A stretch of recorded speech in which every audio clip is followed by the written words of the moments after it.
Hey, if you're a dog owner here in Swansboro, you already know what a special place it is with its coastal vibe. So this is our complete guide to help you find the perfect trainer so you and your dog can really enjoy everything this town has to offer.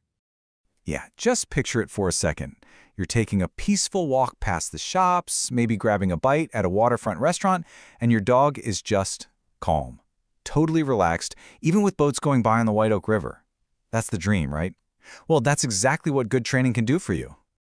Okay, so here's what we're going to walk through. We'll start with your search, cover training methods, look at credentials, talk about budgeting, go over some key questions to ask, and finish up with local laws and resources.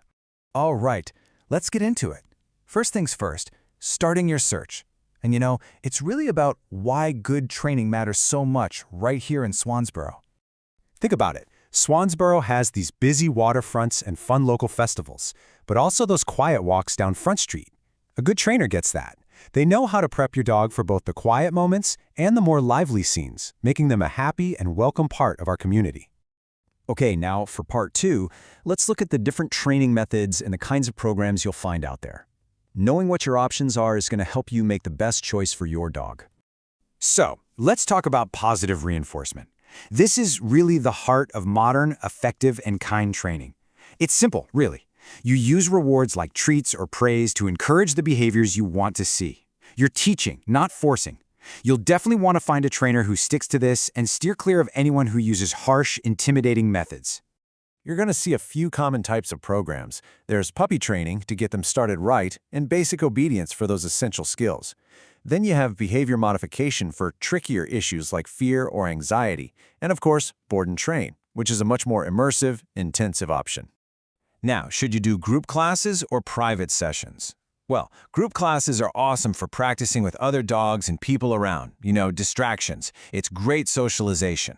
But private sessions, those are totally tailored to your specific needs, which is perfect if you're working on stuff that happens at home, like your dog jumping all over visitors. All right, so if you've thought about the method and the format, now let's get into evaluating a trainer's credentials. This is how you make sure you're working with a real professional. Yeah, all these letters can look kind of confusing, but they're a big deal. Things like CPD-TKA or KPCTP show that a trainer has actually been tested on modern science-based training. And if you're dealing with more serious behavior issues, you'll want to look for even more specialized certs like a CBCC-KA. Here's something you need to know about North Carolina. There isn't a statewide license just for dog trainers. But they do need to have a town of Swansboro business license to operate here. And for any place offering a board and train program, their facility has to be licensed by the state as a kennel. That's a key detail. Okay, moving on to Section 4, let's talk money. Budgeting for success is a big part of this, so let's get a handle on what training typically costs here in the Swansboro area. So just to give you a ballpark idea, a pretty standard 6-week group obedience class usually costs somewhere between $150 and $280. It's a really popular place for people to start. And here you can see a breakdown of the costs for different kinds of training. Puppy classes are in one range, while private lessons are usually by the hour. Then you've got packages for in-home sessions. And you can see that board and train programs are a much bigger investment because they're way more intensive. Now we're at a really practical step. When you're ready to actually call a trainer, you want to have a checklist of questions ready to go. This will help you make a really good decision. These are some absolute must-ask questions. You want to know their training philosophy, what certifications they have, and what happens after the training. And here's a great one. Ask what your homework will be. Because, let's be real, a lot of the progress happens when you practice between sessions. Also, don't forget to ask about fees and their cancellation policy.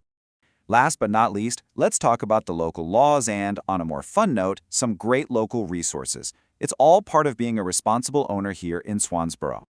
Okay, so there are 3 main rules every dog owner in Swansboro should know.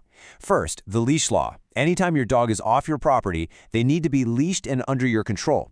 Second, rabies vaccinations are required for all dogs over 4 months old. And third, nuisance barking. Yeah, there's a county ordinance for that to make sure things stay peaceful for everyone. And once you get going with the training, where can you practice? Well, we've got some great spots. The Swansboro Dog Park is perfect for working on recall in a safe off-leash area. You can practice that nice loose leash walking at Hammock Beach State Park or work on focus at Emerald Isle Beach when it's not too crowded. Pettiford Park is another great spot for quiet leash skills. At the end of the day, all this training is really about building an amazing relationship with your dog. That partnership is what lets you go out and enjoy everything Swansboro has to offer. Together, it's the best reward there is. Happy training.